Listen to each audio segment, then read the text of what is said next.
दोस्तों आज हम बात करने वाले हैं गोरखपुर यूनिवर्सिटी डीडीयू का दीनदयाल उपाध्याय के बीएड फर्स्ट सेमेस्टर के एग्ज़ाम के फर्स्ट की बुक के एग्ज़ाम के फर्स्ट सेमेस्टर के ऑप्शनल क्वेश्चन के बारे में।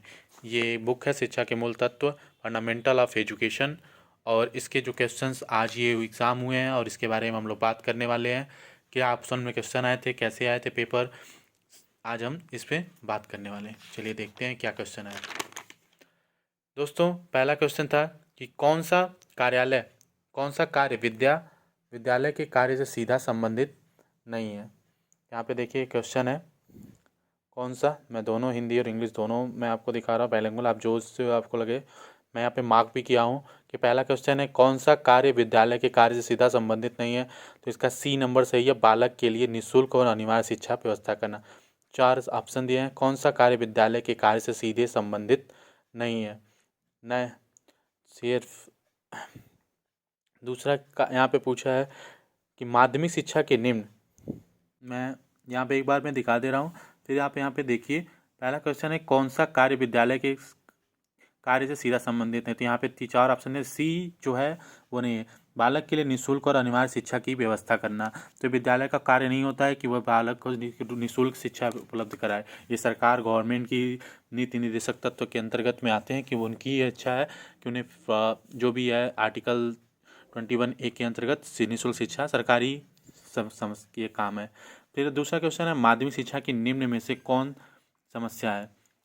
निम्न में से कौन समस्या है, उपरोक्त सभी। उद्देश्यहीनता, अपव्यय, अवरोधन, एकरूपता। अपव्यय और अवरोधन में आप देख सकते हैं अपव्यय क्या होता है, अवरोधन क्या होता है, ये आपको मैं अगले वीडियो में समझाऊंगा। अब शॉर्टकट में आप समझना चाहें तो समझ सकते हैं। अपव्यय ये होता है कि हम जैसे कहीं एडमिशन लेते हैं और कुछ किसी कारणवश आर्थिक या पारिवारिक कारण हम वहाँ से अपना ड्रॉप आउट कर देते कुछ समय पढ़ने के बाद, तो हमारे पैसा और जो सरकार से फ्री निःशुल्क पढ़ाई होती है वो सारे हमारे बर्बाद चले जाते, सरकार का हो चाहे हमारा हो। अवरोधन का ये मतलब होता है कि कई कई जैसे बिहार राज्य हो गया जहाँ पे ग्रेजुएशन 3 साल का कोर्स होने के नाते भी 4 साल एग्ज़ाम लेट से होना, ये सारी चीज़ें सरकारी तरीके से गलतियाँ होती हैं जो अवरोधन कहलाता है। अपव्यय का सीधा सा मतलब है कि जो भी हम एडमिशन लेते हैं, जैसे हमने बीएससी फर्स्ट ईयर में एडमिशन लिया, मान लीजिए ग्रेजुएशन में एडमिशन फर्स्ट ईयर में हमने एग्ज़ाम दिया, हमारे किसी कारणवश एग्ज़ाम छूट गए या फेल हो गए क्या कहते, तो इस सरकारी चीज़ों का बहुत सारा जो सरकार आपको पढ़ाने के लिए खर्च करती है, जैसे आईआईटी के, उसी तरीके से आपके सरकार के खर्चे का व्यय होना, आपके जो रहने उससे 1 साल रहे उस शिक्षा पे व्यय किया, खर्च किया, वो सारा अपव्यय के अंतर्गत में आ जाता है। तीसरा क्वेश्चन है राष्ट्रीय शैक्षिक अनुसंधान और प्रशिक्षण प्रसिद्ध का उद्देश्य क्या नहीं है। तो 4 ऑप्शन है जिसमें उच्च शिक्षा के संस्थानों का अनुदान करना, तो जो एनसीईआरटी है वो उच्च शिक्षा हायर एजुकेशन विश्वविद्यालय में वो काम नहीं करती है। अगले क्वेश्चन पे हम देखते हैं क्या है। मुख्य रूप से शिक्षा के अभिकरण कितने प्रकार के होते हैं, तो 3 होते हैं, अंग होते हैं, या आप अपनी किताब में पढ़ेंगे तो अच्छे तरीके से समझाया गया है। कौन सी विशेषता शिक्षा के औपचारिक अभिकरण की विशेषता नहीं है, तो औपचारिक कौन सा नहीं है। औपचारिक और अनौपचारिक मैं 3 बातें बताऊंगा, औपचारिक, अनौपचारिक और एक निरौपचारिक होता है। तो औपचारिक में आप ये पाते हैं कि आप जो ऑफिशियल यानी कि आप स्कूल जाके बैग टांग के स्कूल जाते हैं, पढ़ते हैं, सिस्टम किताबें पुस्तकों के माध्यम से पढ़ते हैं, ये सारे 4 दीवारी के अंदर होता है, उसे औपचारिक कहते हैं। अनौपचारिक में आता है विद्या कि आप जो बाहरी समाज परिवार और लोगों से सीखते हैं उसे हम अनौपचारिक विद्या कहते हैं। तो अभी फ़िलहाल में ये भी इसमें पूछा है कि औपचारिक अभिकरण की विशेषता क्या है। निरौपचारिक आपके जैसे ओपन यूनिवर्सिटी होगी, आपके कई काम भी करना चाहते हैं, आप पढ़ना चाहते हैं, लोग कई गरीब है पढ़ के अपनी पढ़ाई भी करना चाहते हैं, आर्थिक व्यवस्था से कमाना भी चाहते हैं, उनके लिए निरौपचारिक होता है। शॉर्टकट उसको उतना इंपॉर्टेंट नहीं, लेकिन औपचारिक और निरौपचारिक ही जरूरी होता है। फिलहाल के तौर पे ये समझिए कौन सी विशेषता शिक्षा के औपचारिक अभिकरण की विशेषता नहीं है, तो यहाँ ये अभिकरण व्यक्ति के ऊपर जीवन पर शैक्षिक प्रभाव डालते रहते हैं। तो ये औपचारिक में स्कूल जीवन पर्यंत नहीं होता आपके प्रभाव, इसलिए ये या तो उपयुक्त में सभी नहीं, या ये दोनों में से कोई एक होता है। आप सोच के खुद बताइए कमेंट में। फिर अगला है 6वां नंबर पे क्वेश्चन, कौन सी विशेषता शिक्षा के अनौपचारिक अभिकरण। तो मैंने अभी बताया अनौपचारिक क्या होता है, हम जो बाहर सीखते हैं, समाज से जो सीखते हैं, अपने परिवार से सीखते हैं, वो अनौपचारिक होता है।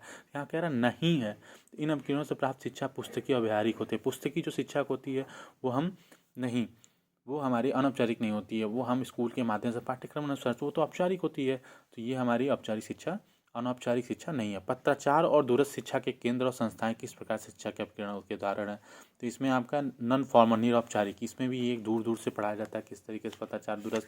जिस समय अभी आपके बजट 2022 में आया उसमें कही है कि निर्मला सीतारमण ने कि 200 चैनल्स चलाए जाएंगे, हर क्लास के लिए अलग अलग चैनल चलाए जाएंगे। तो ये सब पत्राचार और दूरस्थ शिक्षा के केंद्र की संस्थाएं के विषय के बारे में। अगला क्या है 8वां नंबर पे, शिक्षा क्या है। शिक्षा क्या है? शिक्षा एक वस्तु है? नहीं। व्यवस्था है? पुस्तक है? नहीं। शिक्षा ज्ञान तथा अनुभव है, आप ज्ञान ग्रहण करते हैं, अनुभव लेते हैं, ये सब शिक्षा है। कौन सा कथन गलत है? ये चारों गलत है। तो गतिहीन प्रक्रिया, आप देखिए यहाँ पे कुछ हिंदी लैंग्वेज में समझ में नहीं आ रहा, लेकिन आप यहाँ पे पढ़िए, एजुकेशन इज मोशनलेस, मोशनलेस यानी उसमें कोई गति नहीं होती है, ऐसी बात ये कह रहा था। इसमें वो ये हमारे लिए, ये यहाँ से हमारे अनुसार ये सही है। दूसरा आता कौन सा शिक्षा उद्देश्यहीन नहीं है, उद्देश्य से नहीं है। कौन सी शिक्षा में आप पढ़ते हो तो उसका उद्देश्य होना चाहिए कुछ। तो यहाँ व्यक्ति के शिक्षक बनाना, मतलब शिक्षा पढ़ाता है तो ये थोड़ी ना करता है आपको पढ़ाने की, ताकि प्राथमिक शिक्षा तो आपको शिक्षक ही बनाता है। वो कुछ भी, आपको हर चीज़ बनने का आपकी आज़ादी है, आप कुछ भी बनो, आपको बस हर स्किल हर तरह के आपके बारे में मुलाकात कराता, समझाता कि ये होता है, इस तरीके से सामाजिक आर्थिक या किसी भी स्किल के रूप में आपको डेवलप करता है। आपकी ये चुनाव होता है कि आप किस शिक्षा के आधार पर क्या करना चाहते हैं समाज में। आप बढ़ई, कारपेंटर या क्या स्तरीय माली या इंजीनियर, डॉक्टर क्या बनना चाहते हैं, ये उसका काम है शिक्षा। अगर शिक्षा को शिक्षक बनाता तो फिर सभी लोग शिक्षा बनने के निकलते। परिभाषा किसने दी है? ये पूरी सर्व शिक्षा वो है जिसमें हम जो हमें केवल सूचनाओं ही नहीं देती वरन हमारे जीवन, ये हमारे रविन्द्रनाथ टैगोर ने कहा था। एजुकेशन सर की इन दो शब्दों, तो ई डी को, ई का होता है अंदर से, डी को शिक्षा को निकालना। 13वां नंबर पे क्वेश्चन है, परिभाषा किसने? राज्य की परिभाषा एक संगठित राजनीतिक समुदाय के प्रति जिसकी एक सरकार होती है जो उन लोगों के द्वारा मान्य होती है। तो ये क्वेश्चन अब अगर IL कंडेल ने कहा है, कंडेल ने कहा है, ये वाली सही है, बार्गेट्स गलत होता है, गलत है। एजुकेशन शब्द की उत्पत्ति, एजुकेशन शब्द की उत्पत्ति लैटिन भाषा के किस शब्द से? तो एजुकेटम। इंग्लिश में देखिए आपको एजुकेटम समझ में आएगा अच्छे से, ये एजुकेटम दिया हुआ है बुक में भी, आप बुक से आप पढ़िए, अच्छे से एकदम समझ में आ रहा है। विद्यालय को शिक्षा के प्रभावशाली उपकरण बनाने हो तो क्या उपाय किया जाना चाहिए?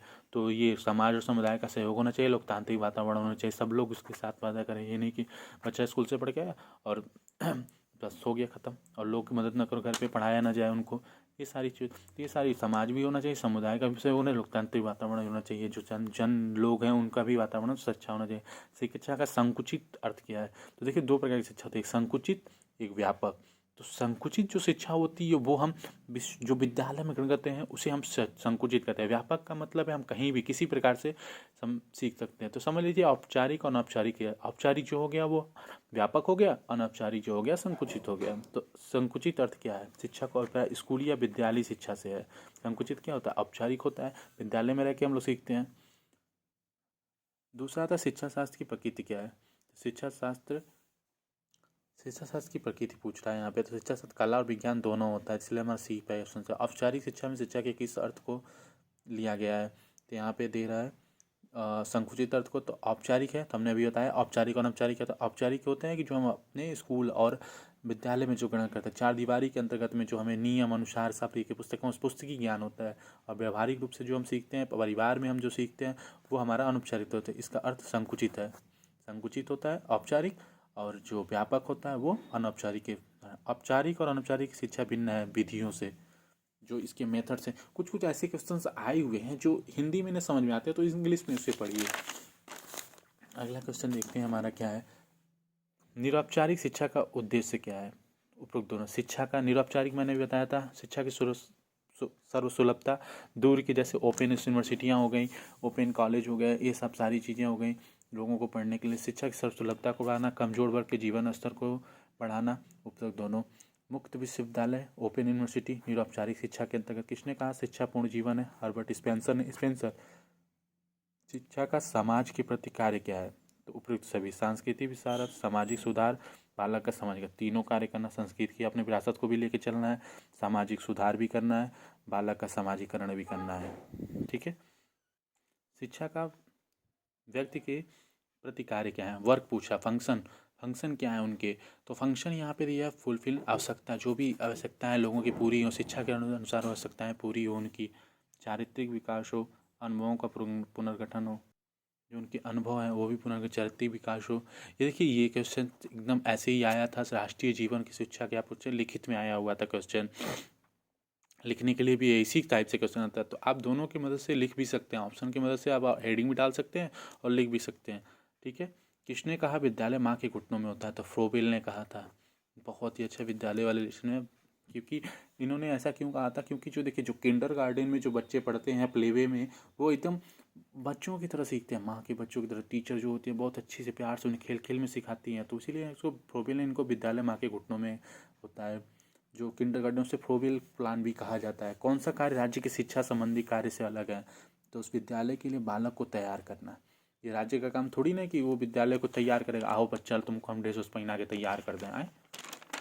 फिर आते हैं हम यहाँ देखते हैं, प्राथमिक शिक्षा का राष्ट्रीय पोषाहार सहायता कार्यक्रम कब शुरू हुआ? तो ये देखिए, बहुत ही कन्फ्यूजन, किताब में कहीं ज़्यादा मिल नहीं रहा है, लेकिन इसको मैंने ढूंढा और ये 1995 से ही हुआ है। ये गलत भी हो गया था, कई लोगों से गलती हुई है, क्योंकि एक पोषाहार योजना भी है जो ब्लैक बोर्ड के ब्लैक बोर्ड नियम के पहले ही आया हुआ था पंचवर्षीय योजना में। तो उसमें 79 समथिंग है, 75 के बीच में, लेकिन ये कन्फ्यूजन क्वेश्चन था इसमें न देने का। ये 1995 सही है, 15 अगस्त 1995 को ये पोषाहार योजना लाया गया था। सार्वत्रिक सर्व शिक्षा अभियान की शुरुआत 2001 में हुई थी, और 2002 में सारा जो हमारा क्या है, जो हमारी एजुकेशन है, आर्टिकल 21 मूल अधिकार में डाल दिया गया था। 86वें संशोधन के अंतर्गत भारत में मोटे रूप से कितने प्रकार की प्रारंभिक शिक्षा संस्थाएं पाई जाती हैं? तो ये उपयुक्त सभी राजकीय भी है, मान्यता भी प्राप्त है, और गैर मान्यता जो भी राजकीय है, स्टेट यूनिवर्सिटियाँ हो गई, समझ लीजिए। एक नॉर्मल तौर पर समझाएं तो स्टेट यूनिवर्सिटियाँ हो गई, जैसे DDU हो गया, उसके अंतर्गत में आती हैं कई सौ यूनिवर्सिटियाँ। DDU के अंदर डिवीजन स्टैंडर्ड ये हो गया। गैर मान्यता या गैर सहायता प्राप्त हैं, जिनको मदद नहीं मिलती सरकारी कोटा, लेकिन फिर भी वो प्राइवेटाइजेशन के तौर पर चलाते हैं। इस तरीके से भारतवर्ष में माध्यमिक शिक्षा के प्राप्त करने के विद्यार्थियों के लगभग आयु, देखिए 12 तक का पास, माध्यमिक शिक्षा को 12 तक, माध्यमिक, उच्चतर माध्यमिक को हम 11-12 कहते हैं। तो ये 14 से 18 वर्ष तक होना चाहिए। माध्यमिक शिक्षा के लिए निर्धारित मानकों को लागू करने वाली संस्था है, तो NCERT होती है। इंग्लिश में देखिए NCERT। कुछ कुछ चीज़ें हिंदी में समझी नहीं आता कि वो होता क्या है। शिक्षा को शिक्षा के विकास की कुंजी माननी चाहिए। तो कोठारी आयोग का कमीशन कहना था। देखिए, कोठारी आयोग बहुत काम किए हैं शिक्षा के लिए। कोठारी आयोग हो गया, वुड आदेश पत्र हो गया, ये सार्जेंट आदेश हो गया, ये सारे बहुत ही इंपॉर्टेंट तरीके से पढ़ना पड़ेगा। फिर यहाँ पे देखिए 33 नंबर के राष्ट्रीय शिक्षा शिक्षक परिषद का कार्य क्या नहीं है? महाविद्यालयों को मान्यता प्रदान करना। तो what is the function of national council of teacher of education? तो टीचर का मतलब अब वो बैठ के टीचर एजुकेशन डेवलपमेंट करेंगे कि मान्यता देंगे? तो यहाँ पे दो चीज़ें कन्फ्यूजन में थी, आप देख लीजिएगा इसमें कौन सा सही होता है। भारत में अध्यापक शिक्षा की गुणवत्ता पर नियंत्रण की जिम्मेदारी इनमें से किसकी नहीं है? तो यहाँ भी बी या से, अगर बी NCTE, यहाँ पे नेशनल काउंसिल टीचर एजुकेशन, तो यही होना चाहिए शिक्षा के बारे में, यही होना चाहिए। देखिए ऊपर भी यहाँ पे वो फुल फॉर्म दिया और यहाँ पे शॉर्टकट दे दिया है, तो आपको सारा क्वेश्चन एज मिलता हुआ है। बहुत ही इजी पेपर आया हुआ था, आप ज़्यादा प्रेशराइज मत होइए कि एग्ज़ाम में बहुत ही इजी पेपर। आप बस एग्ज़ाम जो किताबें हैं, किताब पढ़ के जाइए। कोई UPSC कोई वर्क नहीं कर रहा है, इतने सारे ऑप्शन याद थोड़ी ना होते हैं। किसने कहा विद्यालय मनुष्य द्वारा निर्मित संस्थाएं जिनका उद्देश्य बच्चों को सुसमयोजित और समाज के कुशल सदस्य बनाने में सहायता करना है? तो ये रास ने कहा था। रास ने, ये देखिए जो भी हमारी स्टेटमेंट बुक में है ना, उसको बदल के इसने बोला है, बदल के बोला। जो डायरेक्ट बोला गया वो नहीं, थोड़ी नहीं लिखा है, उसको थोड़ा सा स्टेटमेंट में चेंज कर दिया, इसलिए कन्फ्यूजन पैदा हो सकता है कि हाँ ये इसने कहा है नहीं कहा है, लेकिन रास ने कहा है, इसकी किताब में भी दिया हुआ है। यह परिभाषा किसने दी? परिवार एक ऐसा समूह जो पर्याप्त रूप से निश्चित लैंगिक संबंध आधारित करके जो इतना स्थायी होता है, जिसके साथ बच्चों को भी जन्म देना, ये सारी चीज़ें हैं। तो ये परिवार वाले समुदाय के लेशन में है। ये मैकाइवर और पेज ने कहा था, एवं पेज के नाम से राइटर का नाम है, जो भी है उन्होंने कहा था। अब ये अगला क्वेश्चन है, किसने कहा समुदाय एक ऐसा सामाजिक समूह है जो एक निश्चित भूभाग पर रहता है और इसमें हम की भावना पाई जाती है? तो ये मैकाइवर और पेज के अनुसार ये इन्होंने भी यही कहा था। और फिर आते हैं शिक्षा का राष्ट्र के प्रति कार्य क्या है? तो राष्ट्र शिक्षा का भाई आप ग्रहण करो, नागरिक सामाजिक कर्तव्यों की भावना का विकास करना है, राष्ट्रीय विकास के बारे में, राष्ट्रीय एकता के विकास के बारे में। राष्ट्रीय विकास सबको, अब आप अपनी शिक्षा की, अब राष्ट्र की शिक्षा के विकास के लिए आप या तो आर्थिक कमाइए, आर्थिक मदद कीजिए, आप अपनी आर्मी में जाइए, किसी भी तरीके से राष्ट्र के विकास में आप अपना योगदान दीजिए। एकता का मतलब क्या होता है कि जैसे हमारे जो भारत है धर्मनिरपेक्ष राज्य है, कई इसमें जातियाँ, कई धर्म, कई चीज़ें इसमें उपलब्ध है, तो सबको एकता के एक सूत्र में बांधने का कार्य ही से शिक्षा कर सकती है। शिक्षा के माध्यम से लोग एक दूसरे को ऊंच नीच इस तरह की भावनाओं से निकल कर, रूढ़िवादियों से निकल कर एक अच्छे से जीवन यापन कर पाएंगे शिक्षा के माध्यम से। अगला क्वेश्चन है, शिक्षा के अनौपचारिक साधन का उदाहरण क्या है? तो मैंने अभी बताया औपचारिक और अनौपचारिक क्या होता है। तो उसके माध्यम से परिवार के माध्यम से हम लोग सीखते हैं। विद्यालय, सारी जो चीज़ें तीन दी हुई हैं, विद्यालय, पुस्तकालय, विश्वविद्यालय, पुस्तकालय, ये सारी क्या हैं? औपचारिक है, ये अनौपचारिक नहीं है।